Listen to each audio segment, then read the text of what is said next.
bem, estamos de volta com o nosso clube ESPN-FC. Participe com a gente, hashtag ESPN-FCBR. E vamos começar a falar aqui de Flamengo e São Paulo, que jogam amanhã no Maracanã, 9h30 da noite. Primeiro jogo, 3-1 para o Flamengo. O Flamengo pode perder por 1 gol de diferença.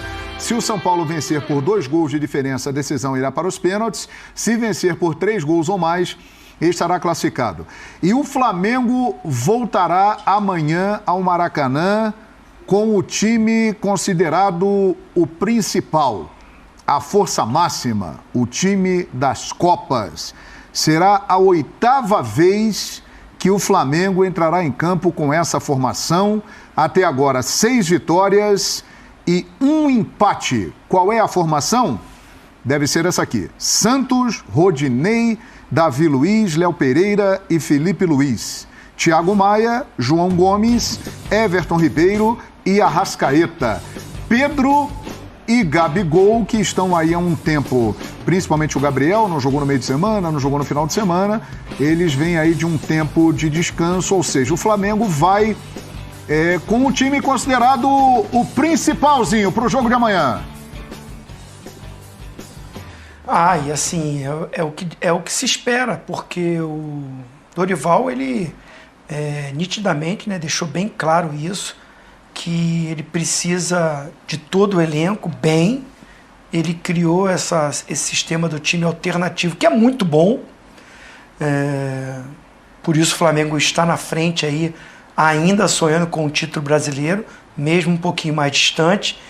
E se ele poupou no final de semana a maioria desses jogadores, né?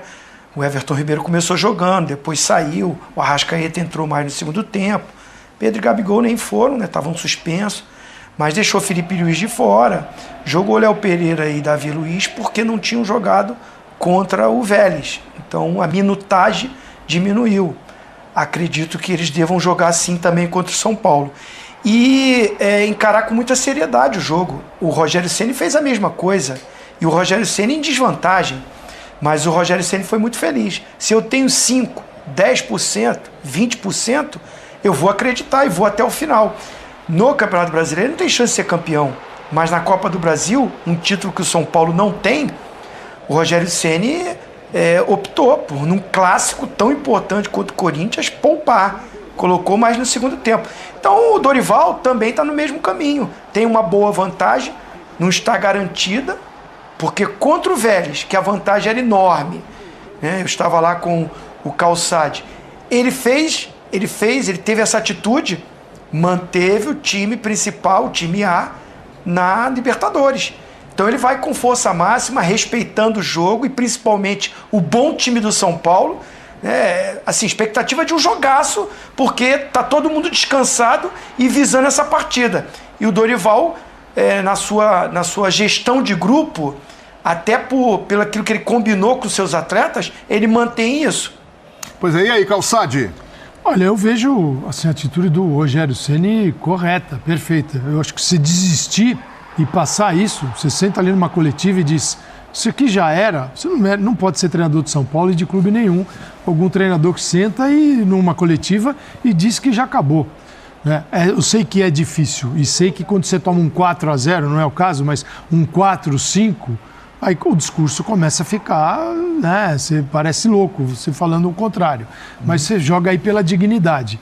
O São Paulo é possível? É possível. Mas é improvável. Entendi. É uma coisa diferente da outra.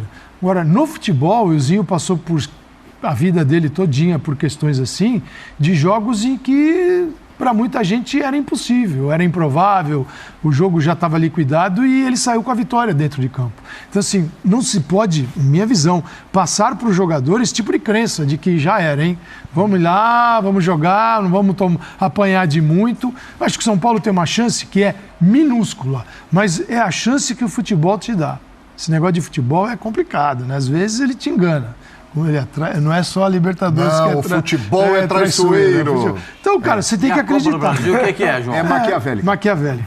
Você tem que passar pro teu time isso. Você não pode pegar pro teu time, já levar teu time de cabeça baixa, falar, já era. Aí você tira todo mundo para apanhar bastante aqui. O brasileiro precisa melhorar? Precisa. Agora, eu sou o Rogério, investiria o máximo que puder nas Copas. O máximo. Que é o jogo que o São Paulo pode acessar nesse momento. O Brasileirão não é mais para ele. E olha, Breile, que ele começou o foco bem direcionado para o Brasileirão. Sim. E o Brasileirão foi esvaziando e... Porque na Copa Sul-Americana ele foi botando o time reserva, né? Sim. Porque as primeiras fases o São Paulo foi passando de barbada, né? Era puro de 10. O São Paulo era barbadaça no começo da Sul-Americana. Na Copa do Brasil veio que meio que assim, né? Veio meio que cambaleando, mas América chegou. Mineiro sofreu para passar. Não, foi. Outros mais, né? Não foi brincadeira, não. Depois foi lá, sofreu de novo para passar lá no Ceará. Não foi? Isso na Sul-Americana, né? Então, por isso que eu estou falando, tanto numa Copa como na outra. Existem dificuldades. Agora, o São Paulo sabe que ele não tem elenco e não tem time para ganhar Campeonato Brasileiro. Pascoal, em cima disso que você está falando, até para enriquecer os comentários dos amigos, hoje o Rogério começou a treinar no CT da Barra Funda e a equipe do São Paulo que deve jogar amanhã é a seguinte: Jandrei, Igor Vinícius, Diego Costa, Léo e Reinaldo, Pablo Maia, Rodrigo Nestor, Alisson e Patrick, Luciano e Caleri. Esse é o time do São Paulo, provavelmente. É o que tem de melhor em tese. Porque alguns torcedores vão questionar. A tese é legal, porque começa com o Jandrei no gol, né? Então, Jandrei, porque o Felipe Alves já jogou pelo Juventude, a Copa do Brasil não pode atuar. é a única opção. O Igor Vinícius, para mim, subiu de nível, tem melhorado, principalmente no apoio, na fase ofensiva. O Alisson foi um jogador muito importante taticamente contra o Atlético Goianiense, funcionou muito bem, ele e Patrick abertos pelo lado. Então, é um São Paulo que depende muito do Flamengo, de como o Flamengo vai se mobilizar para esse jogo. É difícil dos dois lados. O Calçade citou a situação do São Paulo no Brasileiro, é desconfortável. 5 pontos da zona do rebaixamento, com uma final de Sul-Americana pela frente, enfrenta 2 concorrentes diretos na próxima rodada, Ceará e Avaí. Então, é uma situação que inspira cuidados. E aí você vem de uma classificação sofrida nos pênaltis, desgastante na Sul-Americana, volta para o Brasileiro num clássico e mesmo com time misto, te exige. E para entrar com tudo, para jogar a Vera 100% no Maracanã... Tá grandão, hein, Breisler? Porque ele tem 2 resultados que, os caras estão assim, ó o tamanho dos caras. Cresceram, Pascoal? Os caras estão assim, ó. Os caras estão gigantes, meu senhor. Não, mas do jeito que classificou. Você viu a festa que a torcida fez naquele jogo do Atlético Goianiense? A torcida parecia estar em êxtase. No jogo do Corinthians, com um time que não era nem o titular. Então... Puxa vida, o time do São Paulo vai chegar grandão contra o Flamengo. Aí É no Maracanã. Contra o Flamengo. Lotado. Ou menos pressionado, vamos dizer assim. Na minha cotação, é 85 para o Flamengo, 15 para o São Paulo. Então, até grande. Tem que ir grande. Mas é por... Até grande. Sabe por quê? Porque é futebol. E no futebol as coisas podem acontecer. A gente não sabe. E é por isso que depende do Flamengo. Exatamente. Porque se o Flamengo entra com mobilização de um jogo de semifinal, de Copa do Brasil, para jogar no auge da sua intensidade, é muito difícil para o São Paulo. Pelo que o Flamengo joga, pela diferença de qualidade técnica. Então, e é difícil para o lado do Dorival também conseguir que esses caras encarem o jogo com a seriedade necessária. Que por mais que seja o São Paulo, por mais que seja uma semifinal de Copa do Brasil, há uma vantagem muito considerável para o lado do Flamengo. Sim, mas Pedro e Gabigol já estão descansando até um tempão.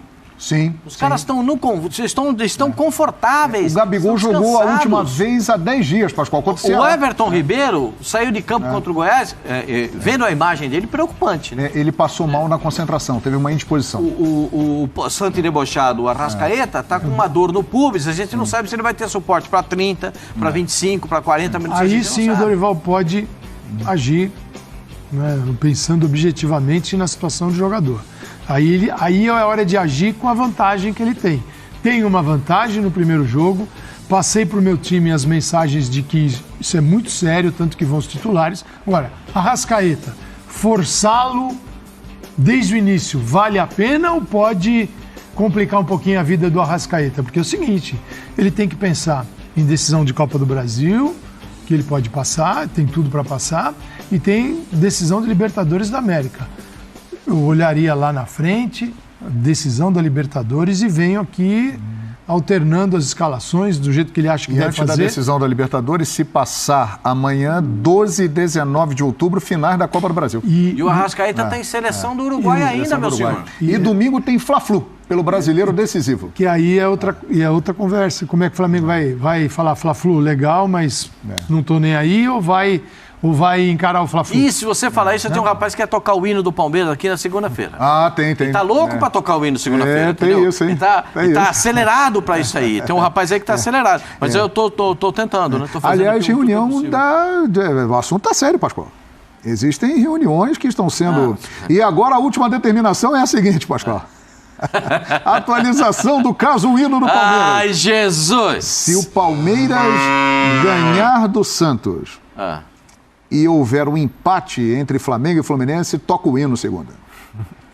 É a última determinação. Eu apenas cumpro ordens. Eu estou passando a informação. Mas o segundo colocado é o Inter. É então, o Inter. O Flamengo não é assim. E tem um detalhe. Não estou entendendo. Tom Cruise Colorado, grande torcedor do Inter, falou o seguinte: o Atlético Goianiense tem o perfil de adversário que o Inter se complica. É verdade. Então, o hino está de prontidão para ser tocado. Você sabe que o pessoal do Colorado fala isso mesmo, né? Exatamente. Então tem isso, tem Copa do Brasil, tem Brasileiro final de semana, que os dois, Flamengo e Fluminense, estão numa perseguição ao Palmeiras. Depois tem data FIFA, mas vários jogadores. O Flamengo terá 6 jogadores em seleções. Pulgar e Vidal na seleção chilena para amistosos, o Varela e o Arrascaeta na seleção uruguaia e o Everton Ribeiro e o Pedro na seleção brasileira. Eu acho que o Flamengo contra o São Paulo, eles têm que jogar full, top. Não tem que jogar aqui esperando. Mas tem que jogar no top, Brele, porque é o seguinte, se você vai uma decisão dessa, com os caras já meia colher, sabe aquele meia colher assim, mais ou menos, confortável? Não dá certo, tem que ir arrumado, aquele ternão bonito, sapato de cromo alemão, e vamos embora. Para abrir o serpentário, Pascoal? E abre o serpentário e bota todo mundo para jogar. Sem dúvida. O Arrascaeta o Arrascaeta aguenta 20 minutos. Ele vai jogar 20 minutos, ele vai te entregar 20 minutos com qualidade. É que a gente já viu vários times nessa situação, com vantagem, times superiores, que na volta dão uma baixada quase inconsciente. Por mais que exista mobilização, o técnico coloque time titular. Aí o jogo do Vélez... Aí vem o jogo do Vélez. Não, o jogo... Um monte de coisa errada. Mas tá, começou meio devagar, mas depois foi... Um monte de coisa errada. O jogo da volta contra o Corinthians é um exemplo.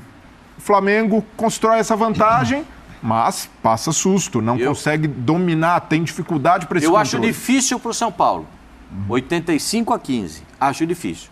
Mas se você tem 15 com um time que é tricampeão do mundo e tricampeão da Libertadores, com uma camisa que é importante no futebol mundial, você vê um negócio desse, você vai contra um time desse, aí você bota a escalação, como é que é a escalação do São Paulo que você leu aí, meu senhor? Apareceu no quadrinho ali. Claro, o goleiro, a torcida do São Paulo não confia no goleiro. A torcida do São Paulo não confia no goleiro. É uma chance para ele se realidade. provar. Ué, já deram tantas, hein? Mais uma para ele tentar melhorar. Olha lá, Jandrei.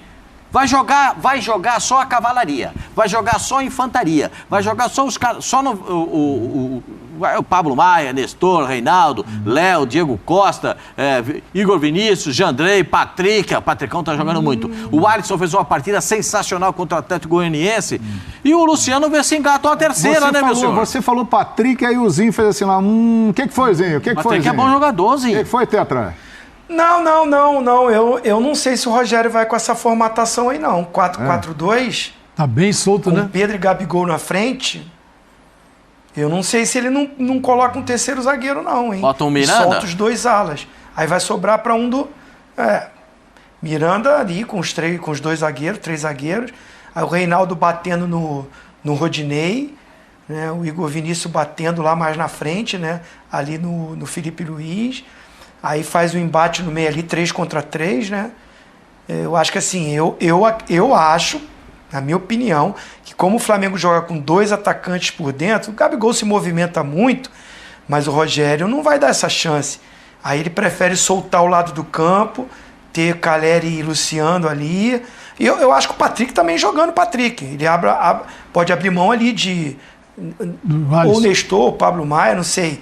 Mas assim, acho difícil ele não pensar em começar com 3 zagueiros de início de jogo, né? Não vai se expor tanto logo no início. É o dilema do Rogério, porque precisa do resultado. Quem tem de tomar a iniciativa ele sai perdendo é o São Paulo. 2-0, meu senhor. E contra o Atlético Goianiense, num contexto diferente, São Paulo em casa, o São Paulo com um adversário inferior, essa formação funcionou e deu um pouco mais de segurança defensiva para o time.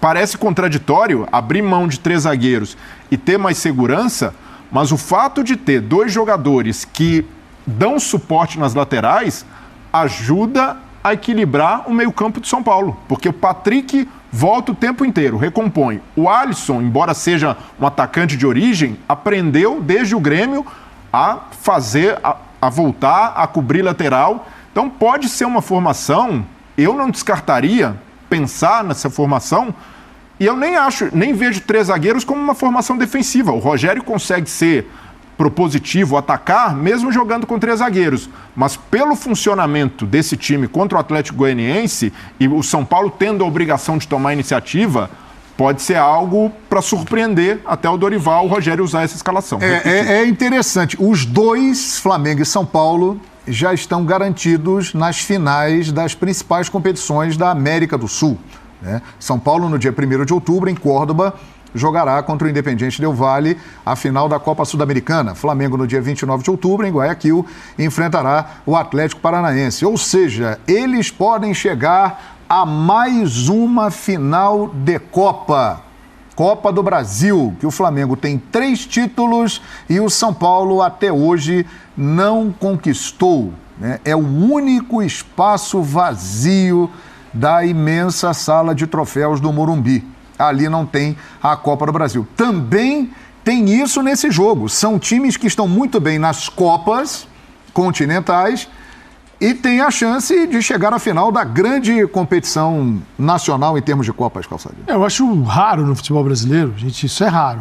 Você pegar um time que está nas 3, está disputando o Campeonato Brasileiro, está nesta fase aqui, numa semifinal de Copa do Brasil e final de uma competição continental, seja ela a competição A ou a competição B. É muito difícil. Nesse calendário. Por exemplo, vai ter a data FIFA agora, que tem clube que vai perder jogador para a seleção que nem na Copa está. É justo isso? O caso do próprio Flamengo, que o Pulgar e o Vidal foram para amistosos, não vão jogar a Copa. O Chile está na Copa? Não. O Chile... Tem esperança. Pensando o Chile... está na esperança. Mas pensando só no futuro, pode ser, não precisa ser o Chile, pode ser outro time que não esteja. Mas se você perde jogador numa data que o brasileiro não funciona, mas como tem rodada próxima ao final da data FIFA, esses jogadores não conseguem voltar. E se voltam depois de ter jogado. A data FIFA termina numa terça-feira. Já na quarta-feira tem rodada do Brasileirão. Ou você tem alguém que está viajando ou alguém que não está viajando e jogou. Sim. E aí põe para jogar dentro outra partida, não dá. O que faz? Essa data FIFA que o Brasil respeita, ela é boa para a CBF, que é o seguinte, enquanto a seleção joga, não tem atividade no futebol brasileiro. Mas para os clubes brasileiros não serve absolutamente para nada. Nada. Eu acho isso lesa. Imagina se no final de uma temporada, se você precisa de um resultado, você perde um campeonato por 1 ponto, uma classificação por 1 gol, coisas muito justas, ou um erro de arbitragem, e teu jogador está viajando o mundo para nada. Legal, entendo as seleções, mas entendo muitos clubes também. Então, eu acho que o Flamengo vai com São Paulo e Flamengo, com os melhores times para aquele momento de decisão. O Flamengo sabendo que tem uma vantagem muito grande, usando o jogo contra o Vélez de alerta, porque jogou o fino da bola na Argentina, fez 4 com uma suavidade, os caras ficaram bobos e voltaram para o Rio de Janeiro. É verdade que o Alexander Medina, né, Zinho? Ele demorou 90 minutos para perceber, né, que o que não deveria ter feito na primeira confronto, que era abrir o time para o Flamengo. Nossa Senhora. E isso também convite para se dar mal. Vale para o Rogério também. Vale para o Rogério. Se você faz um centro do campo um pouco mais esvaziado contra um time que por ali joga uma enormidade, talvez faça sentido do terceiro zagueiro. Pode ser um terceiro zagueiro, pode ser um meio de campo um pouquinho mais marcador. Pablo Maia um pouquinho mais recuado. Se deixar o Flamengo ali trocar passes, você vai pegar o Patrick nessa escalação que a gente mostrou e o Alisson, e esses caras vão ter que ter uma atividade de marcação assim absurda. Então, para o Rogério é muito difícil. Mas os 15%, Pascoal, acho que é isso aí. Até muito. Os 15% é em respeito ao futebol. 15%. Em respeito ao futebol. Nós mostramos ali o gol do Cebolinha, né? Que deixa o Flamengo nessa situação realmente muito interessante para avançar à final da Copa do Brasil. Cebolinha que custou algo em torno de 13 milhões de euros, comprado ao Benfica, e mais alguns bônus, isso pode chegar a 15 milhões de euros. Mas ele vem sendo cobradozinho. Pelo que ele pode, que nós já vimos jogar, pelo que foi pago por ele, muita gente achando que até o momento o Cebolinha, apesar desse gol muito importante contra o São Paulo, ainda está deixando a desejar no Flamengo. Qual é a sua avaliação, Tetra? A minha avaliação é essa. Ele está um pouco tímido ainda, não é nem perto aquele Cebolinha que a gente viu no Grêmio, o Cebolinha que foi eleito o melhor jogador da Copa América. Tudo bem que foi lá em 19, né? Tem tempo isso. Mas a expectativa é muito maior, porque eu acho ele muito bom jogador, há pouco tempo sendo convocado pelo Tite, mas parece que não encaixou muito e o Dorival encontrou um time. E parece que ele percebeu que, assim, difícil para ele entrar ali. Vai entrar no lugar de quem? Do Gabigol? Não vai. Do Pedro? Não vai. O Dorival vai fazer um sistema tirando um cara de meio para botar ele aberto pela esquerda? Difícil.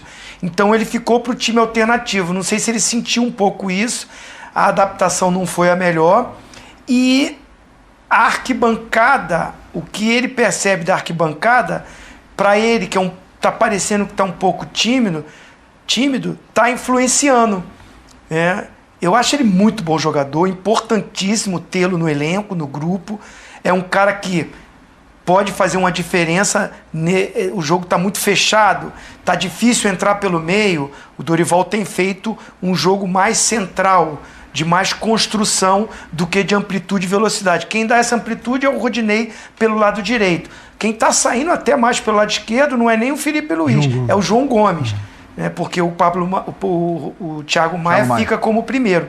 E o Cebolinha virou uma opção, mas uma opção que às vezes entra e não tem esse espaço, não entra tão encaixado, não entra tão com essa confiança que o jogador precisa, acaba não rendendo. Ele teve a oportunidade de entrar no lugar do Gabigol. Eu e o Calçade, a gente detectou isso. Ele não jogou aberto pelo lado esquerdo, ele jogou fazendo a função do Gabigol, mais pelo lado direito, fazendo uma dupla de ataque, substituindo mesmo, sem mexer no esquema tático, colocando ele como um segundo atacante. Ele não conseguiu render. É característica diferente. O Gabigol sai, movimenta, vem, dialoga, está adaptado, chega na área, tem aquela coisa de entrosar com o próprio Pedro. E ele ficou um pouco perdido, não rendeu, por isso veio essa cobrança. Eu gosto de vê-lo mais aberto pelo lado esquerdo, para essa jogada do drible, da velocidade, e até esses arremates que ele dá, faz muito bem, vindo da esquerda para o meio. Já pelo lado direito, acho que o Marinho faz melhor isso. Tanto é que o Marinho entra no lugar dele e acaba fazendo gol. Mas na cobrança que existe, o time perdeu pontos no Campeonato Brasileiro jogando com eles, iniciando o jogo com eles, e veio essa cobrança, que eles ainda não renderam. Mas é o tempo, tem que dar o tempo, tem que esperar, tem que ter a paciência. Não pode se descartar um jogador talentoso como o Cebolinha. O Breler, ele amanhã estará na situação que ele estava no Morumbi há 3 semanas. Ele ficou no banco, entrou no segundo tempo e decidiu o jogo. E é curioso que internamente ele parece contar com muita confiança do Dorival, da comissão técnica. Tanto é que o Dorival vai com o Gabigol amanhã, o Gabigol pendurado. Ele corre o risco de perder o Gabigol para uma partida de ida da final. Sim. Caso o Flamengo se classifique. É sinal de que há confiança de que o Cebolinha pode substituí-lo. É um peso para o Cebolinha ainda não ter desencantado, mas se a gente analisar friamente, o Cebolinha tem 16 jogos pelo Flamengo. Aí a gente vai contar os minutos, um pouco mais de 800. 9 jogos inteiros. Para um jogador que voltou da Europa, precisa se encaixar num time como o Flamengo, que joga numa formação, a formação do time principal, talvez não favoreça tanto. Ele precisa entender um novo funcionamento. Para mim, está no cálculo de um jogador que está em readaptação ao futebol brasileiro, que está em adaptação ao Flamengo. Alguns chegam, encaixam como uma luva, outros têm um tempo diferente. Mas em termos de qualidade, em termos de arrancada, um jogador que tenta 1 contra 1, que arrisca, eu vejo que ele ainda ajuda bastante o Flamengo quando entra. Principalmente em movimentação. Está aquém do esperado? Fato. Precisa jogar mais, tem potencial para mais. Mas tê-lo em campo, pelo menos para entrar no segundo tempo, só de preocupação para a zaga adversária, só de possibilidade que ele tem de arrastar um volante para cobertura, é um luxo para o Flamengo ter o Cebolinha no banco, mesmo um nível, um degrau abaixo do que ele pode render. E aí, Pascoal? O Cebolinha é um baita jogador. Hoje pode não estar vivendo o seu melhor momento. A gente tem que levar em consideração o seguinte: quando ele sai do Grêmio para ir para Portugal, ele vai passar um tempo de adaptação no futebol português, ele não consegue ser titular, não consegue jogar com aquela plenitude que a gente imaginava, né? Não foi titular em Portugal, não foi mais convocado para a seleção brasileira. Isso tira um pouco da autoestima do cara. Como é que volta a autoestima dele? Quando ele é contratado pelo Flamengo, pelo valor que foi. Não foi barato, não. 13 milhões de euros, é isso, meu senhor? Pode chegar a 15 milhões. Pode chegar a 15. Com o que aconteceu depois. Bônus, isso. Quantos jogos de fizer, jogos quantos gols e tal, aquela coisa toda. Então, meu senhor, ele foi contratado e isso aumentou a estima dele. Chega para jogar no Flamengo, um gigante como o Flamengo. Ele precisa retomar a carreira, a gente tem que entender isso. A carreira dele está sendo retomada. Aquele Cebolinha do Grêmio, que é a imagem que a gente tem na cabeça, não foi em Portugal. Não. Aquele Cebolinha não... E nós acompanhamos vários jogos, né? É o do Grêmio que está se buscando, é o do Grêmio. É de o do Portugal. Grêmio. A gente está cobrando o Cebolinha do Grêmio. E a gente viu vários jogos dele no Benfica na rua, né, A gente viu o Cebolinha de 2019 na Seleção Brasileira, com o Neymar se lesionando. E quem é que carregou o time nas costas? É isso aí. Everton Cebolinha. Agora, eu acho que ele está numa fase de recuperação. E o Cebola? A gente mostrou a escalação do Flamengo, que é hoje o time que a gente diz. Esse aqui é o time que o Dorival conseguiu, em pouco tempo de trabalho, estabelecer que este é o time. Foi a primeira missão do Dorival. E aquele time se entendeu. Esse, que está escalado. Com esse aqui. Esse aí, ó. Eles se entenderam. A gente não pode dizer, pô, tá complicado o Flamengo, né? Não. Ó, Rodinei, confiança do Rodinei, autoestima. Tá na lua, tá lá em cima. Jogador sem confiança, ele não joga. E aí nós vamos entender o Cebolinha hoje. Davi Luiz tá jogando o que pode jogar. Por falar em confiança, e o Léo Pereira? Léo Pereira não. Léo Pereira estava assim, na porta da Gávea já para ser chutado, né? Porque ninguém queria, a torcida cornetava, tá o Léo Pereira, Nilson fala nisso. Felipe Luiz recuperou-se também. Aí sempre Thiago Maia, o João Gomes só cresce. Que dupla importante pro Everton time. Ribeiro recuperado para um jogo interior no meio de campo, não é aberto. Arrascaeta, o coordenador de tudo isso aí, né? Ali onde ele tá. E esse desenho é o que complica a vida do Cebolinha. O Cebolinha, na função de Gabigol, como a gente estava falando com o Zinho, não funcionou e ele não... Você percebia no campo que ele não entendia o que era preciso. Não é assim, seja o clone do Gabigol. Muito fácil, não é? Apesar de ser... Você está falando de dois grandes jogadores, não dá. Para entrar o Cebolinha aqui, você tem que escolher alguém para sair do quarteto aqui do meio de campo. Aí ficaria, pode ser Gabigol, Pedro, Cebolinha, pode ser Everton Ribeiro, Gabigol e Cebolinha. Você vai tirar o Pedro ou o Gabigol hoje? Tá fácil, nenhum né? dos dois. Nenhum dos dois. Você vai tirar João Gomes do time? Thiago Maia vai deixar o Everton Ribeiro de segundo volante? Jamais. Então é o seguinte, o que eu vejo é o Cebolinha fora da função que ele estava acostumado, essa do Grêmio, vai demorar uma enormidade e nós não temos convicção de que ele vai jogar o que ele pode. O Cebolinha na função dele, aberto, ponta esquerda, para ficar bem claro. Esse Cebolinha faz o Flamengo se modificar taticamente e a partir disso a gente tem que recuperar o Cebolinha. Não é uma certeza de que nesse formato imediatamente ele vai responder. Agora, no Flamengo alternativo, jogando de ponta é uma coisa. Agora, se você tiver a Arrascaeta para te lançar aquela bola em profundidade, o seu jogo fica muito maior. Então essa é a dificuldade. este Flamengo atual vai ter que continuar jogando assim, e o Cebolinha é o jogador dos momentos... Mas você falou para decidir, tô precisando, entra lá. Você falou 2 nomes que a gente sabe que eles estão em um grande momento. O Everton Ribeiro voltando para a seleção brasileira e o Arrascaeta convocado de novo para a seleção do Uruguai, onde ele é titular hoje. Hoje é titular, um novo treinador Pedro nas nuvens de alegria. O Pedro com... Só que a gente não sabe com quanto tempo vai poder contar com os dois. Eles não estarão 100%. Com certeza não estarão 100%. E essa é uma preocupação a mais que vai carregar o treinador do Flamengo, o Dorival, que está olhando para você ali. Não sei se ele está olhando sério para você, mas ele está olhando para você ali. Então, eu não sei qual é o adicional de preocupação do treinador a respeito desses 2 jogadores. Porque ele fica imaginando o seguinte, tá bom, eu boto o Everton Ribeiro desde o começo. E aí, o que eu faço se não der para ele, se ele passa mal no campo? E o Arrascaeta, se ele... Puxa vida, eu não sei se o Zinho conviveu com esse tipo de lesão no pubis. O Silas falou pra gente que ele teve esse tipo de lesão. É chato. E ele tinha dia que ele saía do jogo e ele não conseguia respirar. É chato, sim. E o Flamengo tem algo ainda que está muito claro na história dele, que é a final contra o Palmeiras, em novembro do ano passado, dia 27. A falta que esses jogadores fizeram, porque alguns estiveram no campo e não estavam ali fisicamente aptos a jogar. Foi um desses. Arrascaeta chegou àquela final sem jogar há 45 dias. Então, assim, o Flamengo precisa, eu tenho certeza que o Flamengo vai fazer isso, ele precisa ter convicção. Claro que futebol você pode machucar subindo uma escada, num treino, mas tentar levar o melhor time possível, fisicamente falando, porque, assim, a equipe ele já encontrou e não vai mexer. Se não tiver problema de contusão e todos estiverem bem, esse é o time que vai decidir Libertadores da América. São lições da final da Libertadores do ano passado que o Flamengo está utilizando agora. E como muito bem disse o Breiler, nesse momento é um luxo ter um jogador com a capacidade do Cebolinha no banco, o Vidal também. São caras que entraram no Morumbi e ajudaram o Flamengo a ampliar a vantagem sobre o São Paulo do Rogério Ceni, que deu essa declaração. É aquela declaração falando da chance do São Paulo no jogo. É isso que nós vamos mostrar agora, Fabrício? Que está agitando a galera São Paulina. Mostra aí.